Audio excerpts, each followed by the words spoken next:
Hello, everyone. Happy England Week. We're here to present a new recipe for you. It is for shepherd's pie. So in England, typically this dish is made with ground lamb. So if you have access to ground lamb, by all means, please use that. That would be much more authentic. But we're going to use ground beef because it's a little bit easier to get your hands on here in Breckenridge County. So let's go over our ingredients for this week. We have a cup of peas. Prefer frozen to canned. If you can get frozen, they're really delicious. Or if you don't like peas, just leave them out. We've got some carrots we're going to peel and dice. 3 large russet potatoes. We will peel and chop up and boil. So we've got our ground beef here, 1.5 pounds to 2 pounds of ground beef.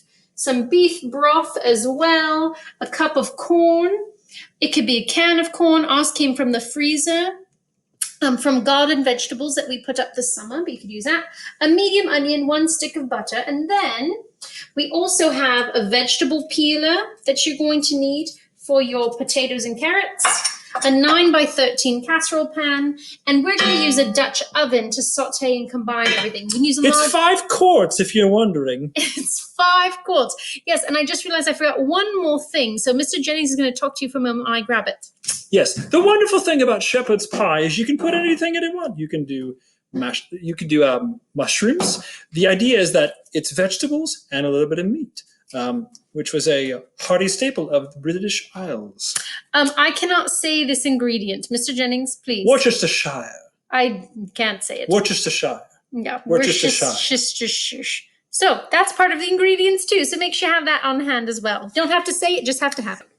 All right, for this next segment, we're going to quarter the potatoes, which literally just means cut them into 4 pieces, so straight down the middle.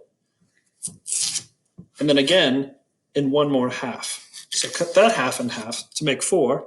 Do that with all 3 potatoes. I don't know what accent you're doing. Going all British on this accent isn't quite sticking on this episode. It's not, is it? But multitasking is sometimes a difficult thing to do, which any of my returning students will tell you. I can play the piano and answer the phone. Please watch the knife. You're scaring me. All right. That is, yes. So I'm going to take these over to the pot now. I've got my quartered potatoes, and I'm putting them in just as, I believe this is a 2.5 quart, but it just needs to be big enough to host the potatoes.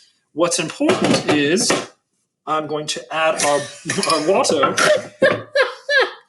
and our water, the instructions are to just barely cover the potatoes. And so 4 cups of water covered the potatoes in the pot that we have. Next, I will be grabbing my teaspoon of salt. That does 2 things. It A, salts the potatoes. 2, it lowers the boiling temperature, which allows it to boil. The boiling point. Boiling point, thank you. Boiling point, which allows it to boil a little faster. And I'll turn it on high, and we'll move on to our next step. Okay, so our potatoes have been in their hot water for a little over 8 minutes, just now starting to boil. While that's happening, we're going to put 4 tablespoons of butter into a pan over medium heat. You can use a large saute pan, like I mentioned earlier. We're using the Dutch oven. Just forgot we're doing this in an accent. Sorry. So all's forgiven. All's forgiven. So we're going to melt our butter. So once our butter's melted, we're going to add our diced onion, 1 medium diced onion, and our 2 carrots. Now, the beauty of this recipe is you can use any vegetables you want. You just want to think about how much cooking time they're going to require. So, if for onions and carrots, obviously they'll take a little bit longer because they're tougher vegetables. Our peas and our corn we'll add at the very last minute. So we're going to saute this for about 4 to 6 minutes, and once it starts to soften, we'll add the ground beef so it can start cooking together. It has now taken 10 minutes for our potatoes to come to a boil from cold, and I'm going to reduce this down to simmer now. Okay, it's been 7 minutes. Our carrots and onions are nice and soft in our butter. So, I forgot already, we're going to add our mounted of meat. 1.5 to 2 pounds of ground beef are going to go into the pan. And we'll start to cook all of that together, breaking up our ground beef so that it can start to brown and really cook and incorporate the flavors of the vegetables. All right, next we're going to preheat our oven to 400 degrees. And in the meantime, the meat and the vegetables have been browning. I'm going to go ahead and add a teaspoon of salt and a half a teaspoon of pepper. And mix that all around really, really nicely. All right, we've brought our beef is all browned. All the pink is out of the meat. It's been about 7.5 minutes since we added that in, maybe 8.5. So now we're going to add the Worcestershire sauce, 2 teaspoons of that, and a half a cup of beef broth. So once that all starts to simmer together, then we'll reduce the heat and cook it on low for 10 minutes. During that 10 minutes, we'll add those vegetables at the end, the peas and the corn. And I've actually had a garden tomato we're going to finish up and throw in here as well. So if you have extra vegetables, little zucchini or something like that, you can throw in whatever vegetables you like. All right, now our beef broth is now simmering. So we've turned it down to low. And we're going to go and add the remaining vegetables, the soft vegetables. We had a little garden tomato left over, as she mentioned. So we'll throw that in there. And then our peas and the corn. Yes, lovely, lovely. Now we'll mix it all together. And we'll cook that together on low for about 7 to 10 minutes on low heat, just incorporating.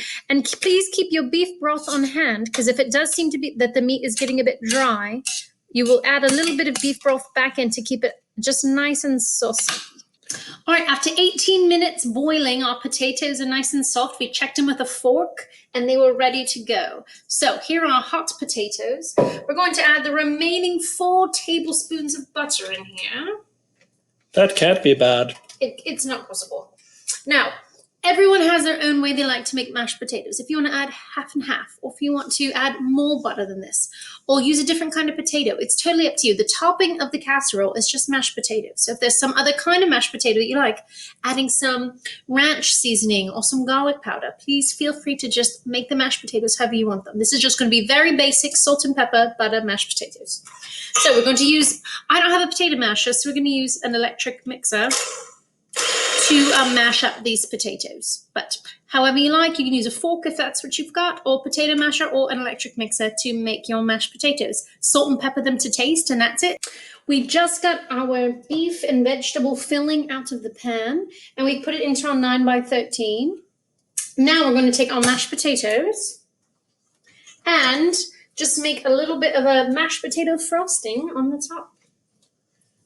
So we're going to throw these in and then kind of smooth them over so there's a thin layer of potatoes over the whole casserole. Bake it and it'll be finished. So here we have our mashed potatoes all over the casserole. And then you just want to take a fork and kind of rough it up a bit so that they've got little peaks and little rough texture on there so that that part will get nice and brown and crisp in your oven.